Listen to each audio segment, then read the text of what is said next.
কুসুম আয়ুষের ফুলসজ্জার সকল অনুষ্ঠান এবার সফল হলো। যে মুহূর্তে দেবলীনাকে পুলিশ গ্রেপ্তার করে নিয়ে যায়, তখনই দেবলীনার মা ইন্দ্রাণীকে জিজ্ঞেস করতে থাকে, হ্যাঁ রে ইন্দ্রাণী, তাহলে ঈশান আর দেবলীনার বিয়ের ব্যাপারটা কি হলো? মানে ইন্দ্রাণী বলতে থাকে, তোর মুখে কি এখনো পর্যন্ত এই কথাটা মানায়? ওর মতো একটা ক্রিমিনালকে আমার ছেলের জীবনে জড়িয়ে দিয়ে আমার ছেলের জীবনটা যে কখনো সুখী হবে না, সেটা এখনই আমি বুঝতে পারছি।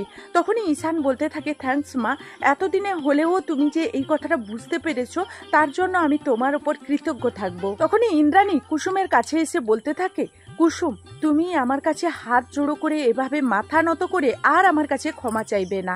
তোমাদের বিয়েটা যখন হয়েছিল তখন আমি মেনে নেইনি, এতে তো তোমাদের কোনো ভুল ছিল না।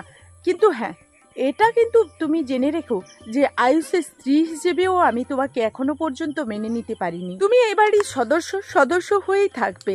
তুমি যে গাঙ্গুলি বাড়ির বউ, যে সকল গুণ এবং যে সকল রিকোয়ারমেন্টস থাকার দরকার, সে কোনো কিছুই তোমার মধ্যে নেই।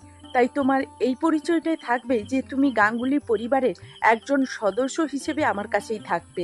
রাজ বলতে থাকে, মারে, এত দূর পর্যন্ত তোমরা যখন এসে এত কিছু করতে পেরেছো, তাহলে একদিন না একদিন তুমি ইন্দ্রাণীর মন জয় করতে পারবে, এতটুকু আস্থা অন্তত তোমার উপর আমার আছে। কুসুম বলতে থাকে, বড় সাহেব, এইভাবে আমাকে আপনি আশীর্বাদ করে যাবেন, তাহলে আমি সকল বিপদ আপদ থেকে উদ্ধার পেতে পারবো। তখনই রাজ বলতে থাকে, একদম তুমি আমাকে আজ থেকে আর বড় সাহেব বলে ডাকবে না, তুমি আমাকে বাবা বলে ডাকবে, যেভাবে আয়ুষ এবং ঈশান ডাকে। তুমিও তো আমার মেয়ে, তাই না? তোমার মতো মেয়েকে পাওয়া মাত্রই আমি তো ভাগ্যবান বলে নিজেকে মনে করি। তোমার মতো একজন লক্ষ্মীর পা আমার বাড়িতে পড়েছে, নিজেকে একদমই ছোট মনে করবে না।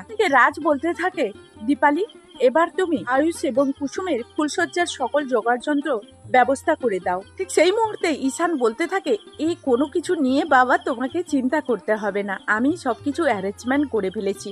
এখন শুধু হায়দা আর বৌদি ভাইয়ের যাওয়ার কথা রুমে।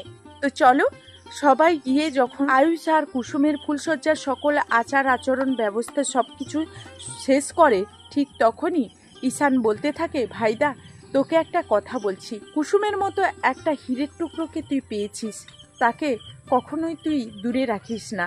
আমি জানি তুই হয়তো বিয়েটা করেছিস, সেরকম পরিস্থিতিতে তুই হয়তো নিজেকে এখনো পর্যন্ত তৈরি করতে পারিসনি, তবুও বলবো তুই কুসুমকে আঁকলে রাখিস, একে তোর জীবনে আঁকলে রাখার চেষ্টা করিস সব সময়। তাহলে যদি তুই কখনো ওকে হারিয়ে ফেলিস, তাহলে এটাই বলবো তোর জীবনে তুই হাজার সাকসেসফুল হওয়া সত্ত্বেও তুই হেরে গেছিস। কারণ আমি তোকে বলছি যে একটা পুরুষ একটা নারী ছাড়া কখনোই সম্পন্ন নয়। তাই আমি তোকে বলছি, তোকে ভালোবাসা দিয়ে কুসুমকে সব সময় আগলে রাখার চেষ্টা করিস, ওকে ওর যোগ্য সম্মানটুকু দিস। আয়ুষ বলতে থাকে, আমি তো দেখছি আমার থেকে তুই বেশি কুসুমকে দেখভাল করে রাখবি, কারণ কুসুমকে পেয়ে যে তুই যথেষ্ট পরিমাণে খুশি হয়েছিস সেটা আমার থেকে কেউ বেশি জানে না। তখনই ঈশান বলতে থাকে, আমি কুসুম বৌদির মতো একজন জীবন সঙ্গিনী চাই, যে কিনা কুসুম বৌদির মতো হয়ে উঠবে।